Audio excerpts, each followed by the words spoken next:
Всем привет! Вы на канале Коратив. И в этом видео я расскажу о текстурных картах и в чем их различие. Начнем! Для примера я буду использовать программу Substance Painter. Если тебе интересно подробно, как работать в ней, то переходите на мой ролик про Substance для начинающих. Диффузная карта, или еще называют Albedo и Base Color. Разница в этих названиях зависит от движков и проектов. В плане технически разницы в них особо нет.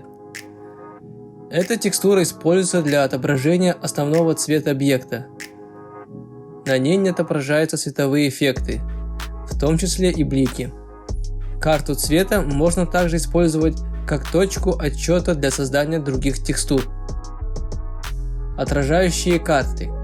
Specular не показывает отражение сцены, в которой находится объект, а показывает отражение света, падающего на него. Карта Specular содержит в себе пиксели в черно-белой гамме. Чем светлее, тем больше способность материала отражать свет, и тем ярче на нем блики от света.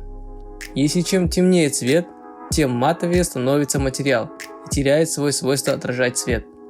Для того, чтобы показать, где будут меньше бликов и добавить шероховатость, для данной карты используют карту Glossiness. Карта металла. Как по названию понятно, что карта показывает, насколько будет металлический материал. В карте металличности значение 0, если смотреть по карте, это черный, представляет неметаллические области, а 1 по карте белый – чистый металл. Для того, чтобы добавить шероховатости, на этой карте используют карту Roughness. Карты высот. Карта BAM – это изображение в цветах серого, которое выступает как псевдо-карта высот. Эта карта не создает геометрии, а создает иллюзию выдавливания деталей на поверхности модели. Когда значение карты BAM близки к 50% серого, с поверхностью геометрии практически ничего не выдавливается. Когда изображение ярче, ближе к белому, детали выдавливаются на поверхность геометрии. Карта BAM идеально подходит для создания мелких деталей, которые не затрагивают геометрию. Displacement или Heat. В случае, если нужно затронуть геометрию, идеально подойдет карта Displacement, которая создает фактическую или фейковую геометрию. Карта Displacement обычно запекается в хайпольного меша на лоупольный. После того, как карта запечена, ее можно назначить на лоупольный меш. Это позволяет создавать достаточно высокодетализированные модели, что идеально подходит для оптимизации модели. Кроме карты Bump и Displacement, есть еще карты Normal, которые также отвечают за фейковую высоту геометрии. В отличие от черно-белой карты Bump, карта Normal фактически говорит о том, куда будут смотреть нормали геометрии. В общем, карты Normal используются в большинстве проектов с рендером.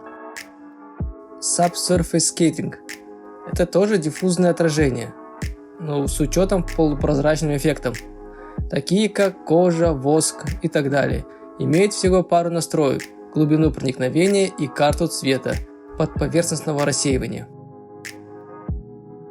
Имеет свойство просвечиваемости материала. Как правило, идет рука об руку с Subsurface Scattering. Opacity. Карта прозрачности. Показывает, где будет прозрачность. Вы можете взглянуть ролик про то, как сделать стекло в Substance Painter у меня на канале. Emissive. Определяет, где расположено свечение на модели. Также на канале есть отдельный ролик о том, как применить свечение в Painter. Посмотри, если хочешь. Ambient Occlusion. Эта текстура создает мягкое затенение модели. Если проще сказать, появляются фейковые тени между углами и там, где соприкасается модель.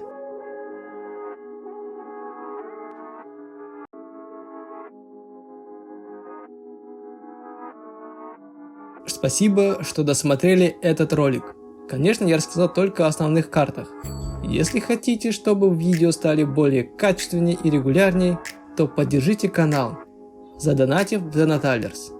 И в следующем ролике я упомяну вас. Ссылка для доната в описании под видео.